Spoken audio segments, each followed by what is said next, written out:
Hello everyone, my name is Kanika and first of all welcome to my YouTube channel. So first of all ये video होने वाला है कि आपको English कैसे प्रिपेयर करना है AFO के लिए। तो जैसे मैंने किया है मैं वैसे ही आपको बताने वाली हूँ, क्योंकि मैंने भी बहुत सारे तरीके अपनाए थे स्टार्टिंग में, क्योंकि हर बंदा खज्जल होता है और मुझे पता है अगर आप भी स्टार्टिंग कर रहे हो तो आप भी खज्जल होते होंगे। तो जैसे मैंने सीखा है मैं आपको वैसे ही बताऊँगी, ठीक है। अगर वैसे करोगे तो डेफिनेटली फॉर श्योर आपका इंग्लिश पोर्शन क्रैक हो जाएगा। एंड चलिए स्टार्ट करते हैं वीडियो। आज संडे है और 4:30 हो रहा है। मुझे याद आया कि मुझे एक वीडियो बनाना था, तो मैं फटाफट अपने सारे काम ख़त्म करके बस आ गई हूँ यहाँ पे। एक्चुअली मेरा फ़ोन का कैमरा ख़राब हो चुका है, back camera is not working at all. कुछ और भी चीज़ें अब इसकी ख़राब हो रही हैं, चार्जिंग पॉड ख़राब हो गया है, चार्ज नहीं होता है फ़ोन। ठीक है, अभी चल रहा है काम, तो just shooting with this only. तो ठीक है, स्टार्ट करते हैं वीडियो के, लेट्स गो। सो अगर आप AFO के लिए प्रिपेयर कर रहे हो तो ये तो आपको पता होगा कि AFO में इंग्लिश के 50 क्वेश्चन आते हैं 25 नंबर के, जबकि रीजनिंग और मैथ्स के 50 क्वेश्चन आते हैं 50 नंबर के, ठीक है। तो इंग्लिश को प्रिपेयर करने का तरीका जो मैंने अपनाया था वो ये था कि पहले तो मैंने भी बड़ा स्टार्टिंग में ग्रामर की बुक वो अपने स्कूल टाइम के ग्रामर बुक्स ले लिए और उनको उनके रूल्स में पढ़ने लगी। पता नहीं कितने वीडियोस यूट्यूब पे देख लिए, 100 रूल्स ऑफ इंग्लिश ग्रामर, इतने रूल्स, फलाना ढमकाना, पता नहीं क्या क्या कर लिया मैंने।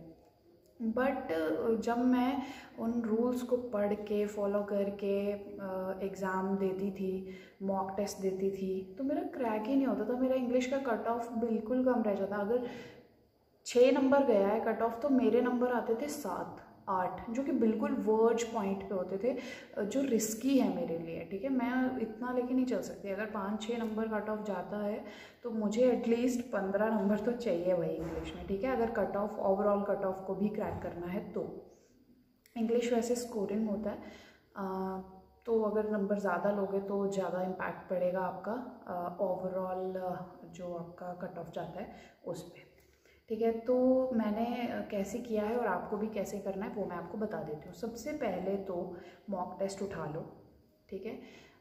कोई भी मॉक टेस्ट उठा लो आप, चाहे वो क्लर्क का है, चाहे वो SBI क्लर्क है, चाहे वो IBPS है, चाहे वो PO है, चाहे वो IBPS है, ठीक है। कोई भी पेपर उठा लो, उसका इंग्लिश पोर्शन उठा लो, ठीक है।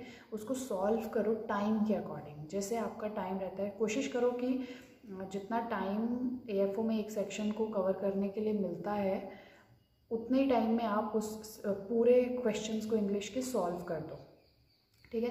फिर जब आपने सॉल्व कर दिए वो, ठीक है, तो उसके बाद में आपको क्या करना है, अपना स्कोर देखना है पहले तो, ठीक है।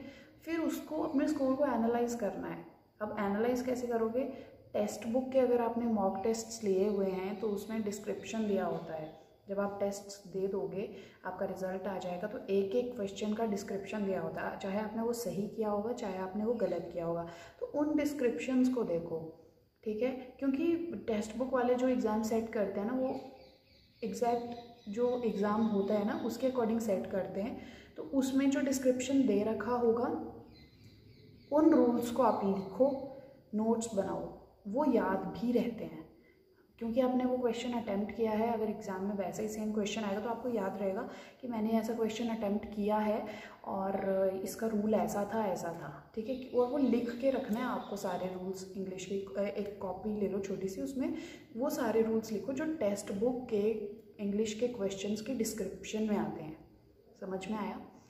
तो ऐसे करोगे ना तो it will be easy for you to crack English portion, ठीक है। मॉक टेस्ट जितने हैं वो आप लगाओ। मैं साथ साथ ना इसमें 2 आपको मॉक टेस्ट्स अटैच कर रही हूँ डिस्क्रिप्शन पे, आप उनको भी प्रैक्टिस करना। वो प्रीवियस ईयर AFO प्रीलिम्स के एग्ज़ाम्स हैं, तो आप उनको भी प्रैक्टिस करना, क्योंकि किसी ने मुझे बोला था कि फ्री में अगर मॉक टेस्ट हैं तो आप प्रोवाइड करवा दो प्लीज़। तो मैं वो 2 हैं मेरे पास, तो मैं 2 आपको अटैच करके दे दूँगी। उसके अलावा अगर मुझे टाइम लगेगा, मुझे टाइम नहीं लगता है सारा हफ्ता, I can not make a video for you. मैं संडेज़ को वीडियो बनाती हूँ एंड अपलोड करती हूँ, जितना मुझसे हो सकता है मैं करती हूँ।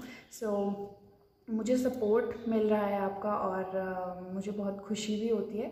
सो I just want you to subscribe me only, कि अगर आपको हेल्प मिल रही है, थोड़ा सा भी आपको चांस मिल रहा है तो मुझे सब्सक्राइब करिए